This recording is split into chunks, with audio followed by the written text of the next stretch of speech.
Gus Dur yang mulai terbukti belakangan ini adalah tentang Prabowo Subianto.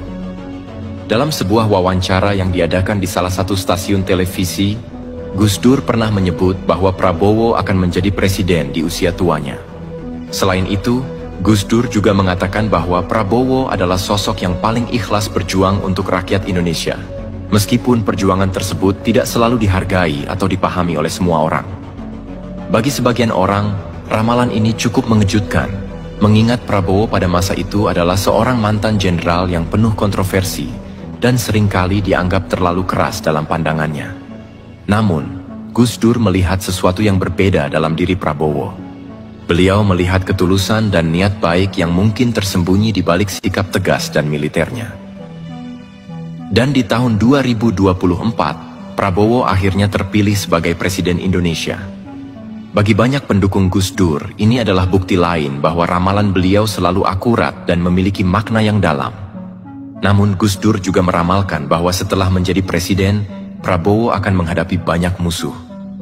Tidak hanya dari luar, tetapi juga dari kalangan orang-orang terdekatnya sendiri. Menurut Gus Dur, akan ada 7 karakter atau golongan yang akan selalu memusuhi Prabowo sepanjang masa kepemimpinannya.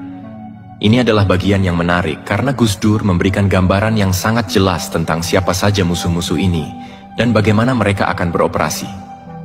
Mari kita bahas satu persatu musuh yang diramalkan akan menghadang Prabowo di awal pemerintahannya.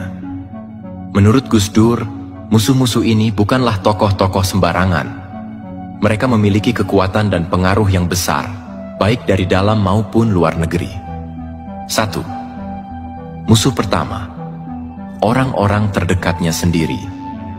Musuh pertama yang akan dihadapi Prabowo adalah orang-orang terdekat dari kalangan keluarganya sendiri. Mereka ini adalah sosok-sosok yang pada awalnya terlihat mendukung, tetapi sebenarnya memiliki pandangan yang berbeda tentang bagaimana seharusnya Prabowo memimpin. Perbedaan prinsip ini bisa memicu konflik yang cukup besar, terutama dalam menghadapi peristiwa-peristiwa penting yang akan muncul selama masa pemerintahannya. Dalam dunia pewayangan, situasi ini bisa diibaratkan seperti perseteruan antara Baladewa dan Kresna. Kresna lebih memilih jalur diplomasi dan negosiasi untuk menyelesaikan konflik, sementara Baladewa lebih suka menggunakan jalur hukum yang tegas. Perbedaan pendekatan ini bisa menjadi sumber ketegangan di dalam lingkaran keluarga Prabowo, dan jika tidak diatasi dengan bijak, bisa menjadi masalah besar yang mengancam stabilitas kepemimpinan. Musuh kedua, tokoh-tokoh kuat yang mencurangi sahabat-sahabatnya. Musuh kedua adalah orang-orang yang memiliki kekuatan besar dan pengaruh luas, tetapi secara diam-diam berusaha mencurangi sahabat-sahabat terdekat Prabowo. Mereka ini mungkin terlihat mendukung di depan, tetapi sebenarnya memiliki agenda sendiri. Tokoh-tokoh ini dulunya sering menyerang Presiden Jokowi, dan sekarang mengalihkan fokus mereka kepada Prabowo. Tokoh-tokoh ini biasanya cerdik dan berpengalaman dalam permainan politik.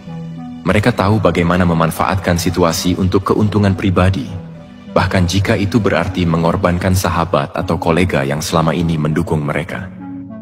Musuh ketiga, mantan teman yang licik. Musuh ketiga adalah mereka yang pernah dekat dengan Prabowo, tetapi kini menjadi musuh dalam selimut.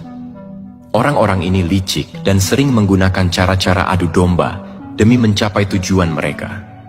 Mereka tidak peduli dengan prinsip keadilan atau hukum, selama kepentingan pribadi mereka tercapai. Dalam dunia pewayangan, mereka bisa diibaratkan seperti Sengkuni, tokoh yang dikenal karena kelicikannya dalam memecah belah kelompok demi kepentingan pribadi.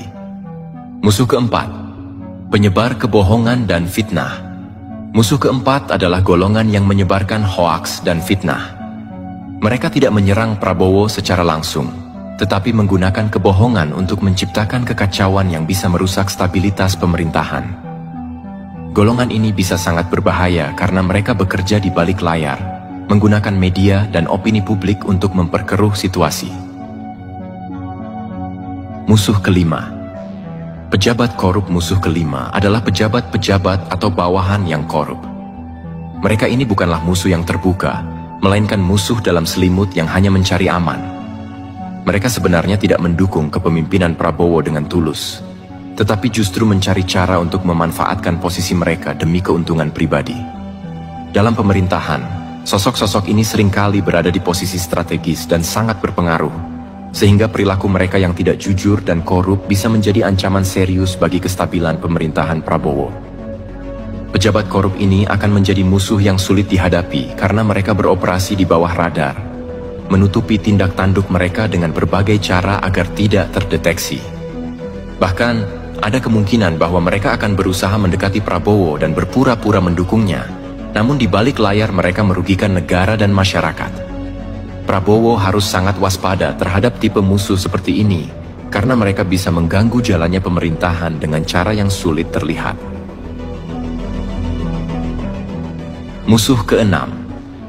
Penghancur keluarga musuh keenam ini memiliki taktik yang lebih personal dan menyakitkan, yakni dengan menyerang hubungan Prabowo dengan keluarganya sendiri. Dalam ramalan Gus Dur, musuh ini akan berusaha menghancurkan hubungan Prabowo dengan anak-anaknya atau keluarganya yang lain. Mereka bisa saja menggunakan fitnah, jebakan, atau provokasi untuk memecah belah Prabowo dari orang-orang yang dia cintai. Jika Prabowo tidak hati-hati, musuh-musuh ini bisa merusak keharmonisan keluarga dan bahkan menjatuhkan harga dirinya sebagai seorang pemimpin. Dalam dunia pewayangan, musuh ini bisa disamakan dengan tokoh-tokoh yang berpura-pura hormat dan baik di depan, tetapi sebenarnya menyimpan niat buruk untuk menghancurkan dari dalam. Musuh-musuh seperti ini berbahaya karena mereka menyerang aspek kehidupan yang sangat personal, yang jika tidak segera ditangani, bisa melemahkan mental dan emosional